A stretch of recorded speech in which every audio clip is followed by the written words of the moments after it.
Es previsible que este año haya un gran apagón como el que anuncian algunos medios de comunicación. Incluso algunos países del entorno europeo están dando por hecho que va a haber un gran apagón y están intentando preparar a su población para un gran apagón. Pero una realidad así es posible en nuestro entorno, en España, por ejemplo.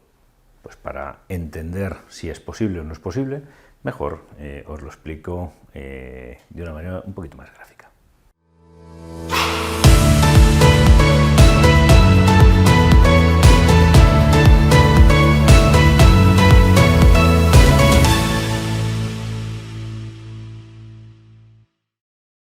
La red eléctrica de un país se configura con dos parámetros. Un parámetro es la generación y otro parámetro es la demanda. Por las características de la energía eléctrica es una energía absolutamente inestable que necesita transformarse inmediatamente.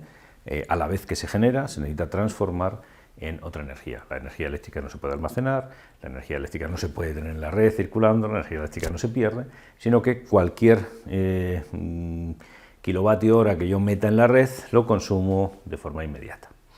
Eso hace que generación y demanda coincidan sí o sí en cada segundo.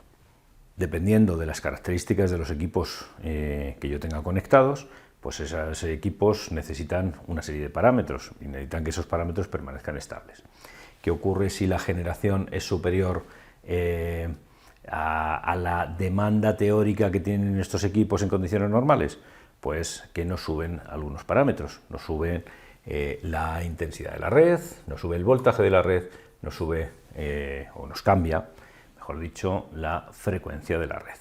Y eso puede provocar daños en nuestros aparatos. Puede haber subidas de tensión, intensidades que la red no sea capaz de soportar o cambios en la frecuencia de la red que puedan afectar a determinados aparatos. Así que generación y demanda coinciden y deben coincidir segundo a segundo. Pero tanto las centrales eléctricas como las instalaciones, la red, se protegen mutuamente una de otra. Si un generador ve que están variando parámetros de la red, lo que hace es directamente se desconecta. Esos cambios en la generación o en la demanda pueden provocar a su vez que una parte de la instalación caiga o que una parte de la generación caiga. Así que podemos tener por esa razón un cero en la red. Y vamos a ver cuáles son las razones más habituales para tener ceros, fallos de tensión prolongados en una red.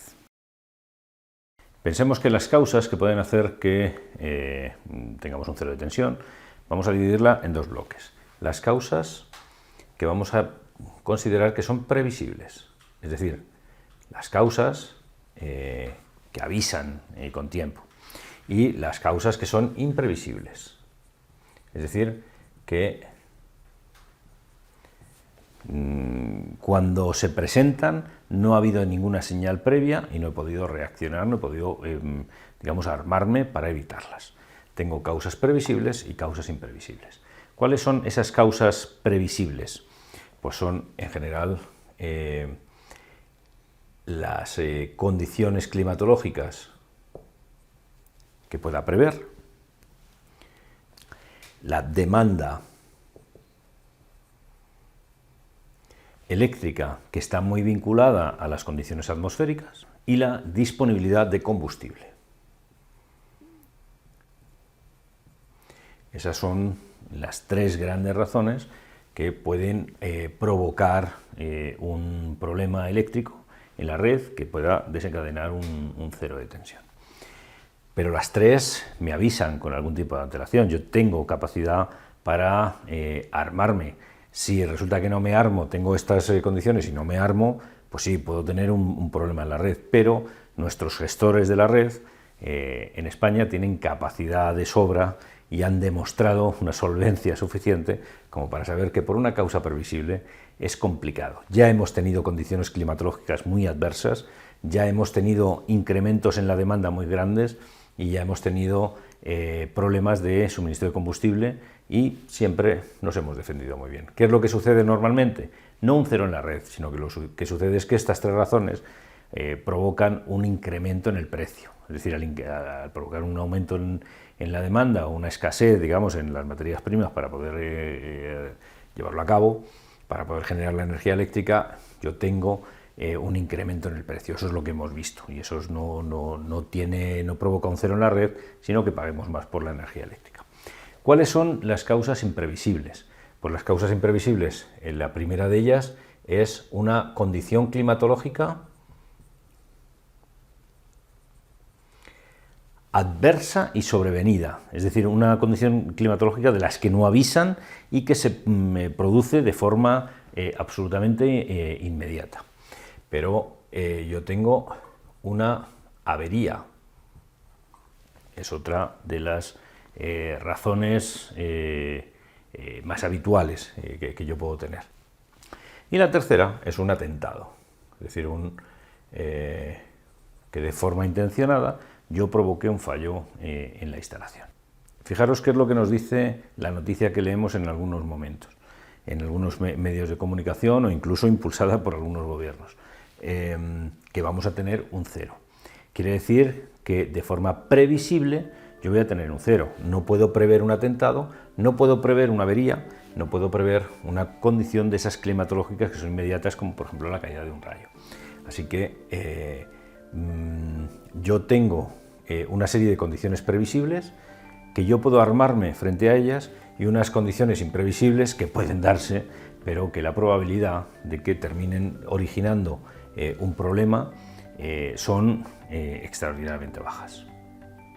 Así que, teniendo en cuenta esto, no me es fácil decir, es muy complicado decir que de forma previsible vamos a tener un apagón y además estar preparando a la población para que esto ocurra.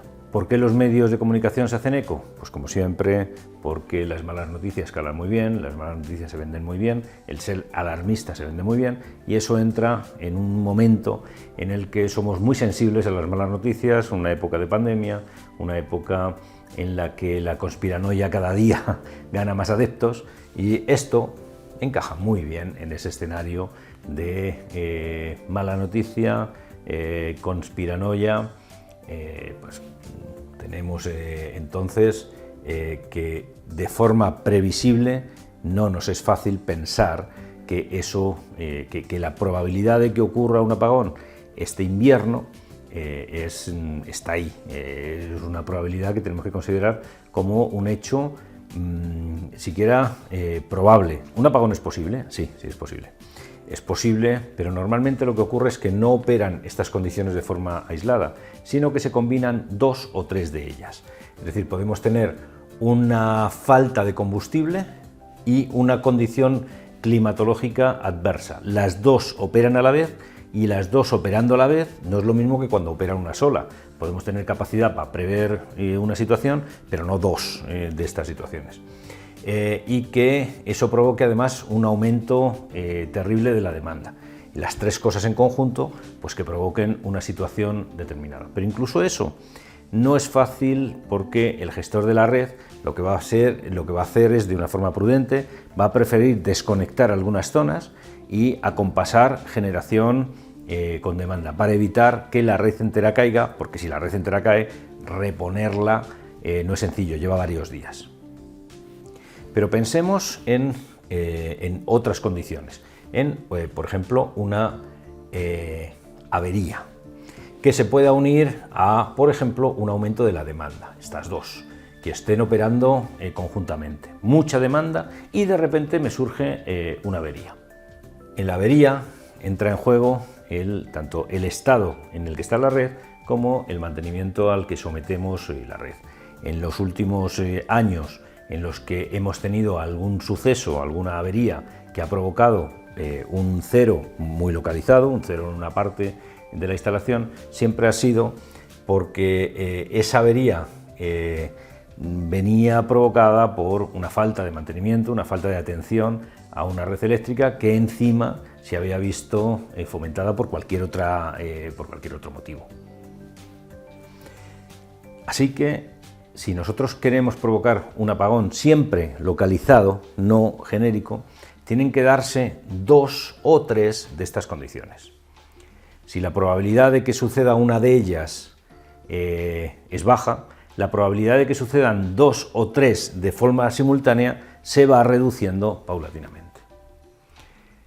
Así que, volviendo a la pregunta que nos hacíamos al principio, ¿es probable un apagón en España en este próximo invierno? La respuesta es que es posible. La probabilidad es extraordinariamente baja.